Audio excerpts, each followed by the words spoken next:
Well, hello and welcome to my channel, guys.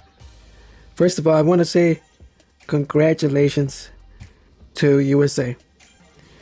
Congratulations to Greg Berhalter. Congratulations to the USA fans. I am gonna admit it. USA is king of CONCACAF as we speak.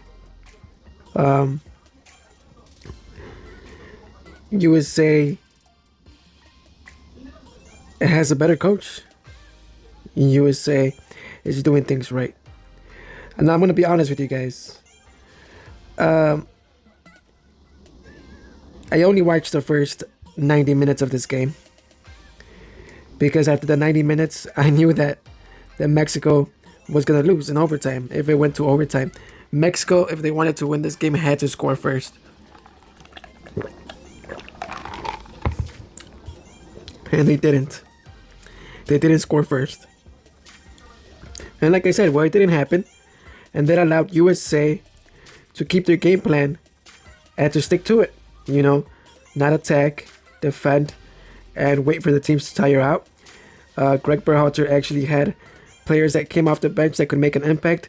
Unlike Mexico, I think Tata Martino chose the wrong bench players for this tournament. Although they had a great starting 11, the backup guys were not very good. And I'm very surprised. I'm happy for Greg Berhalter out of everybody, because everyone has been talking crap about him because he's not a European coach. And everyone, and if you're listening, you USA fans, you guys like to talk crap about MLS. And MLS is not as bad as you guys think it is. You know, but I'm more surprised with Greg Berhalter because he's able to take a team that never played together, organize them. He knew that the team was not going to have much of chemistry going forward, but he knew that if he organized them and kept them defending, that the team would do well. And they did. They ended up winning this Gold Cup. So congrats to USA. There's players now that you could combine in the top 23. Miles Robinson, Kylian Acosta, Matthew Happy looked interesting. I would take more the goalkeeper, Matt Turner, the defenders. The guys up top didn't really dominate with the ball, so you can't really take many guys out of that. So what do you take out of this? First of all, you have to take out of this that USA is a better country in soccer right now, but I wouldn't count out Mexico. Mexico has never played a full team. You know, everyone says this was an A team, and I admit it, it's not an excuse. This was an A team, a team good enough to beat everybody in this tournament, and they didn't. They struggled. There's no excuse.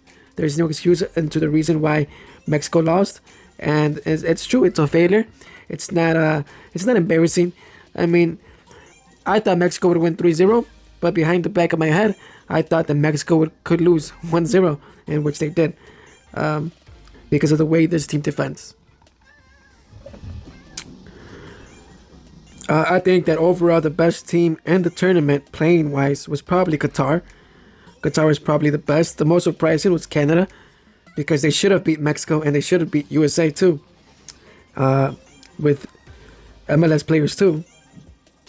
The team that let me down was Jamaica. Another surprising team was El Salvador. Other than that, Costa Rica doesn't look great. Honduras got hurt, so you can't really put a base on how they're going to look for World Cup qualifiers. I think Honduras is going to be strong. Canada is going to be strong. El Salvador is going to be strong. USA and Mexico. So, like I said, the players that you can take from here for USA is Matt Turner. I would say James Sands, Miles Robinson, Shaq Moore. I would take Kylian Acosta, Sebastian Lletget, Matthew Happy. Giazzi Sardis is still in here, but Daryl Dike, they say he had a hurt shoulder, but even before that, he wasn't looking that great. Other than that, Gianluca Buiso looked interesting. Everyone else was not looking so great. Giochini looked great. For Mexico, Sepulveda can't be called up. Carlos Salcedo cannot be called up. Kevin Alvarez didn't do anything. Osvaldo Rodriguez didn't do anything. Eric Sanchez didn't do anything. Alan Cervantes didn't do anything. Rodolfo Pizarro looked interesting. The one game he played. Efrain Alvarez is not ready. Eric Gutierrez shouldn't be here, nor should Alan Polido. be here. I think for Mexico, you were going to see a very different team going into the World Cup qualifiers. I think he's still going to call up Chaca Rodriguez, Jesus Gallardo, Hector Moreno, Néstor Araujo, Edson Alvarez, Jonathan, Hector Herrera, Orbelín Pineda, Funes Mori, and Jesus Corona. He's going to call these guys up, but he's going to add some guys from the U23. He still has to add in Andres Guardado. He still has to add Chucky Lozano, Raul Jimenez, and potentially he might call up some dual nationals, and he might call up some guys that he has been denying, like Chicharito and Carlos Vela. So this Mexico team may look a lot different. Hopefully we get to see USA with a full team. But something I do want to show you guys is the team of the tournament, because it's going to be interesting. Look at this. Hold on. For the overall competition, are you ready? You have Afif, Pineda, Corona, and Lopez up top. Right behind Afif. Right behind him, Herrera, Eustaquio. And for defenders, you have Sam Vines, Miles Robinson, Zabaleta, Chaca Rodriguez, and Matt Turner. This tells you right here how USA played defensively. Zabaleta is actually American. And this shows you how offensively Mexico was, but I think Qatar was actually the more offensive team in this tournament.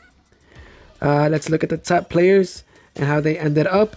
We have Afif, Eustaquio, Hector Herrera, the top three. These are probably the top three players. Chaca Rodriguez, Larin, Miles Robinson worked his way up there, Matt Turner. And you see it's a lot of Mexico, El Salvador, and gonna be Qatar players. So you can see that this USA team did not perform their best. But this is how the teams ended up rating here. And the average score, Mexico ended up first still. So goes to show that not always the best team wins this tournament. So that's that, guys. Congratulations to USA. I was happy for Berhalter the next day. I was not hurt, guys. I was not hurt like the Nations League game, because I felt that Mexico should have won that game for Nations League, but then they got beat up on set pieces, just like they did actually in this final game. So guys, I give the crown to USA, guys, but they will not be holding it for too long, I hope, because Mexico should make a comeback. So I'm glad to be back, guys. Sorry I wasn't here with you guys, but there's more to soccer, and sometimes we need to focus on the people around us and not just the things that we see on social media.